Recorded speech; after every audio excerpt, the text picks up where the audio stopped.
Welcome, gentlemen and gentlewomen. Today is Monday. We are starting a new week with a series of interesting announcements because yesterday we did get the Xbox Games Showcase event where a bunch of games got announced and previewed. We got some trailers, some gameplay showcases and whatnot. And what interested me about that event was, of course, Diablo 4. Now, this one has been for quite a while a channel about World of Warcraft. Obviously, it will continue to do so as we get closer to Dragonflight. We will get eventually into the beta. We will be able to follow the development of the beta even closer by being in it. But there is also, as a spoiler, another game I will be following, which is Diablo 4. Diablo being one of my favorite games ever. I haven't really cared too much about the remastered version of Diablo 2. Nothing new there. Diablo Immortal I did try, but however, we got what we expected, which was a mobile game. However, I'm putting much more hope in Diablo 4. And we have some news about the game itself. Now, I know that a lot of people are now more wary because of recent developments related to Diablo Immortal. So, you get your release of a Diablo game which is just drowning in microtransactions and this predatory system of pay to win and also oppressive requests from the game to buy microtransaction features in the game. Then, a few days later you get the announcement for Diablo 4. Some of the player base starts getting a little bit wary, a little bit worried, perhaps even scared about what will Blizzard do when it comes to Diablo 4. Is it going to be a shit show just like Diablo Immortal? Cool. So about the announcement itself, they revealed that the extra, the 5th class that is going to be playable in Diablo 4 at release is going to be the Necromancer. After the already known Barbarian, Sorceress, Druid and Rogue. Now, endless disappointment. I know they are trying to go a little bit more back to the roots of Diablo. However, I still liked much more Monk and Witch Doctor than Necromancer. I think Necromancer is just boring and just outdated. This entire thing about summoning zombies and ghouls and undead.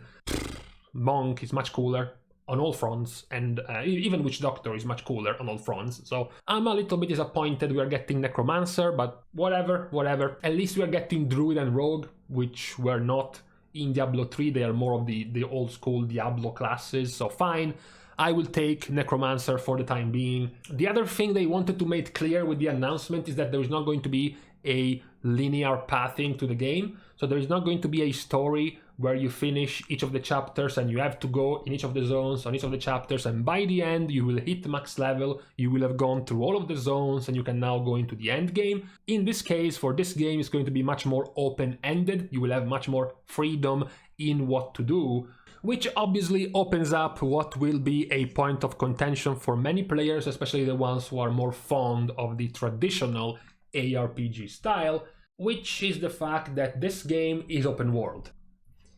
Okay, let's take it easy. So they showed that you will be playing amongst other players in the open world, pretty much you can consider Diablo Immortal a preview when it comes to how the open world will work. Not as much of the story, because the storyline is still somewhat linear in Diablo Immortal, but with the open world, the fact that you are going to have quests or events happening in the open world where other players might take part in, the fact that you will have to share, essentially share enemies with other players in the open world. This is definitely something that we haven't gotten in previous Diablo games. It's definitely a significant change in style of game. They also point out, of course, that they're going to have things like local events in the open world and world bosses in the open world, which is much different than what we have gotten in previous Diablo games, but it is in line with what we have seen in Diablo Immortal. If you have even just tried it out,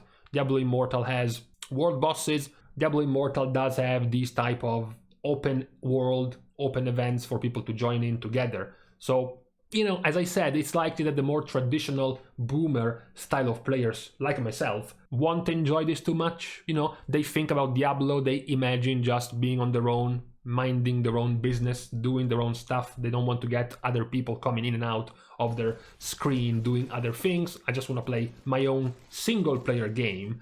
And instead, this open world thing, this continuously open, continuously online with other players type of idea might rub some players the wrong way. I feel like they mention similar features to what we have seen in other games, when it comes to open world. They mentioned there is going to be a new type of activity, which is going to be the strongholds. Strongholds are going to be evil, are going to be enemy-owned locations, enemy-owned territory. You have to get in, get rid of the boss of the stronghold, and then the stronghold will change and turn into a town, for example, or will expand even further, unlocking a new dungeon, for example. Something similar, you know, if you played games like Assassin's Creed, games like Watch Dogs, games like basically Ubisoft games with the open world, you have this type of style of open world things where you have to go and recapture, retake, or liberate an occupied settlement. So this is what they seem to be going for with this type of open world style, I guess. Also something that hopefully won't be, but I doubt it since they already showed it, won't be a false promise like in Diablo 3, PvP. PvP basically never happened in Diablo 3, seriously. However, in Diablo 4 they have already announced there is going to be a zone specifically made for PvP, the Fields of Hatred, where you will be able to flag yourself hostile, fight other players with the PvP flag on, and they are even mentioning the fact that defeating other players might make you lose loot, or at the very least make them take something you own for themselves. Perhaps they just meant you earn resources without actually stealing them from the player, but still, at the very least they are announcing there's going to be PvP from the get-go, from the start, and it doesn't look like it's going to be just a distant promise like we have gotten for the first time in Diablo 3, and it ended up not really happening. Now, as a traditional player, as I said, I don't really care too much about the open world. I am much more interested in the endgame. This, after all, it's an ARPG. So you want to get your hack and slash going once you hit max level with max level content. So I won't really be taken in and be busy in the game once I reach max level if I have to start doing open world stuff, you know, world bosses in the open world. I am much more of a Greater Rift or Rift type of guy, or if you play Path of Exile, I would be much more like a maps type of guy and much less about open world stuff or just common stuff like that. So I hope that even with all of these new announcements about this sort of seamlessly online, seamlessly shared world with other players, they are still polishing the end game to be as satisfying and as continuously expanding as we have gotten in Diablo 3, at the very least to a degree. I hope that's gonna happen. You know, it is cool. It is cool to announce that you have developed almost 150 different dungeons. But if those 150 different dungeons don't have a way to scale in difficulty the harder you become, then they are going to look like a heroic dungeon in WoW. You clear the heroic dungeon, fast forward 2 weeks, you can now damn near solo the heroic dungeon because it's become so easy. So yes, you have 150 dungeons, but those dungeons better be scaling, better be harder and harder.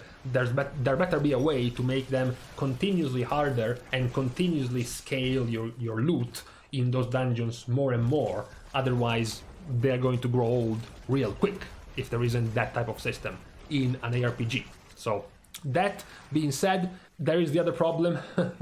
Besides all of these announcements about the games itself, of course, there is the problem about microtransactions, about pay to win, about things that will come for real money, basically, in Diablo 4, which have made people worried, especially after seeing what happened with Diablo Immortal. What has made people even more unsettled is the fact that a few days ago, Blizzard has opened a position for their staff. What position is this? The position is product manager to manage Diablo 4's in-game shop. Okay, let's try to take this on the positive side. You know, maybe it's just some minor things. You know, if you play games like WoW, for example, there is an in-game shop. There are things in the shop. Nobody cares. The stuff in the shop is purely cosmetic, and you have plenty ways in the game itself to get the coolest looking stuff. It's not like Path of Exile, for example, talking about ARPGs, where 99.99% of the good looking stuff in the game is exclusively in the shop, and everything you get in game, it doesn't matter if you compete the hardest of the hardest of the hardest feats possible, the rewards are going to be dog shit when it comes to cosmetics. So maybe it's just some minor, some minor managing of the in-game shop which might be okay. In the reveal itself, in the trailer itself for Diablo 4, Adam Fletcher, which is the community lead for Diablo, said these words exactly. So they are already stating before the game is even out that there is just going to be microtransactions for cosmetic and eventually the expansions. So, you know, Diablo 3 is full price and then Reaper of Souls expansion comes out and that's also to be paid for. But if there is any other stuff up for sale, it is going to be just for cosmetics. Forget the words of Wyatt Cheng back when Diablo Immortal was announced. So yes, and you know, technically he's correct, because in Diablo Immortal you can't actually buy gear with real money, so technically it's correct. You can only buy the thing that you need to loot the other thing that you need to put on your gear to become stronger, so technically he was correct. However, there is still quite a large room for being vague and pointing out that you won't be able to buy power for real money. However, this tweet right here seems much more definitive, you know. It's just cosmetics. I don't know how they will be able to find a loophole in trying to turn cosmetics into actually being able to give you power, right? Because from this tweet alone, it does seem more or less certain that their microtransaction system will keep itself to be, I guess, decent for a PC game. So it's not going to be set up to be the microtransaction, the monetization system that you would see in a mobile game. This one being a full-fledged PC game with PC first in mind is not going to have that level of aggressive microtransaction setups. At the very least, that's how it looked like for the moment. So this was it for the announcement, the reveal we have gotten yesterday about some more news about Diablo 4. I am confident. The game looks great from a graphics perspective. It does look cool with the animations. I am okay with the available playing classes, although I'm not too big of a fan of Necromancer. I would have much rather liked Monk or Witch Doctor to be in there, but whatever. When it comes to the open world, always online, shared world, multiplayer system, I don't like it. I'm not gonna partake into it too much if I am not forced to. If it is not the best way to earn something, if it is not the most effective way to earn some precious loot, I will try to stay away from it, because that's not what comes into my mind when I think about Diablo. Being with other players, half AFK, killing down a world boss without too much effort, or doing some open world random quests as if I haven't done enough of them in WoW. I don't want them in my Diablo game, so I hope... I don't like the system, but I hope it's not gonna overtake too much of the systems in Diablo 4. Lastly, as for the microtransactions, I hope, and at this point my hopium can is about to get empty, I hope it's not gonna be as aggressive as what we have seen in Diablo Immortal so far. However, from the initial statements from the devs, it doesn't look like it's gonna be nearly as bad, or at all, since they are claiming there is not going to be any power available for purchase. So for now, I am going to leave it at that.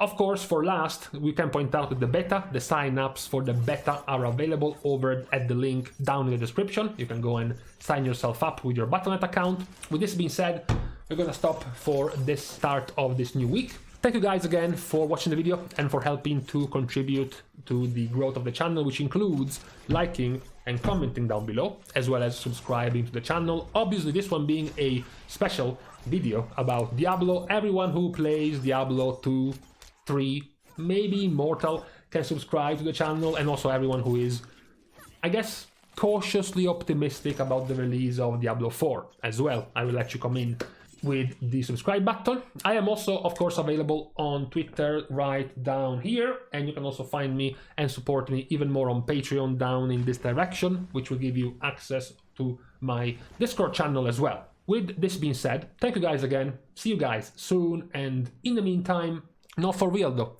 Perhaps my hopium had a strange aftertaste, but I'm actually pretty confident about the release of Diablo 4. I don't think it's gonna be nearly as bad as Diablo Immortal. In fact, I think it's gonna be pretty good.